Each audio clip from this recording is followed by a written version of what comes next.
আসসালামু আলাইকুম প্রিয় দর্শক। হাদির বিচার নিয়ে একটা চরম তামাশা চলতেছে। কয়দিন আমরা দেখেছি যে ফয়সাল কোথায় আছে? ফয়সাল মানে বাংলাদেশে আছে না ভারতে আছে না দুবাইতে আছে এটা নিয়ে বেশ আলোচনা। কিন্তু ফয়সাল যেখানে থাকার সেখানে নিরাপদেই আছে। কেউ তার টিকিটিও ছুঁতে পারেনি।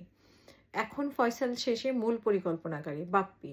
বাপ্পি এখন কোথায় আছে? বাপ্পি কি করছে? বাপ্পি কি খাচ্ছে? বাপ্পি বাংলাদেশে আছে না ভারতে আছে না কোথায় আছে? সেই বাপ্পির দিকে মোড় ঘুরিয়ে ফেলেছে।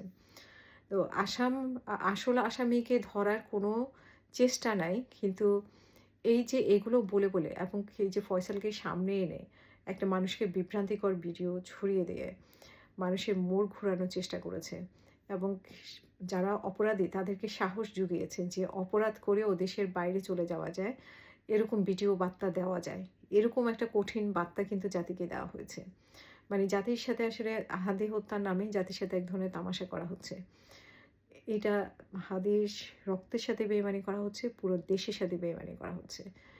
এতদিন হয়ে গেছে আমরা ফয়সাল ভিডিও বার্তা দিচ্ছে, যেখানেই বসে দেখ না কেন, ফয়সালের কোনো কিছুই করতে পারেনি। এখন ধরেছে বাপ্পিকে। মানে একেকবার একেক কিছু করে শুধু মোডটা চেঞ্জ করা এবং হাদিকে এভাবে মানে অপ্রাসঙ্গিক করে ফেলা দিনে, দিনে।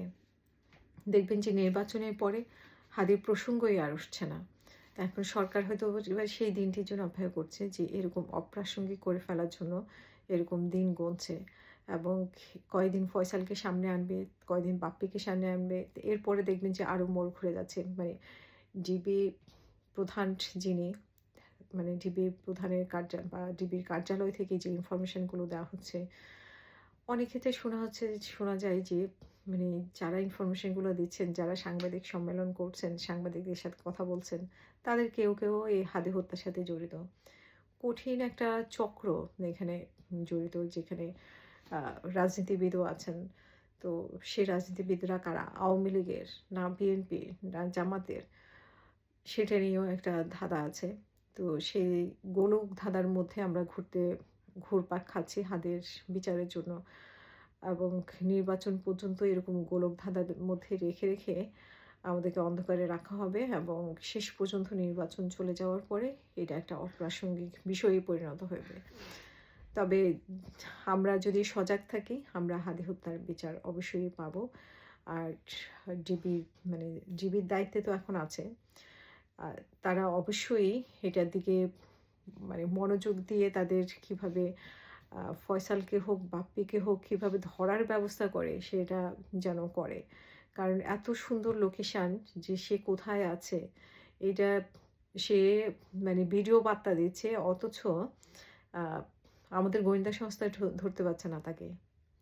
তারপরে বাপ্পি নাকি মানে মূল পরিকল্পনাকারী। বাপ্পি নাকি ইন্ডিয়া থেকে এসে বিয়ে-টিয়ে করে আবার ইন্ডিয়া চলে গেছে। এটাও মানে ডিবি অফিস থেকে ইনফরমেশন দিচ্ছে। মানে চরম একটা নাটকবাজি করা হচ্ছে। তো আমরা এই নাটক থেকে মুক্তি চাই।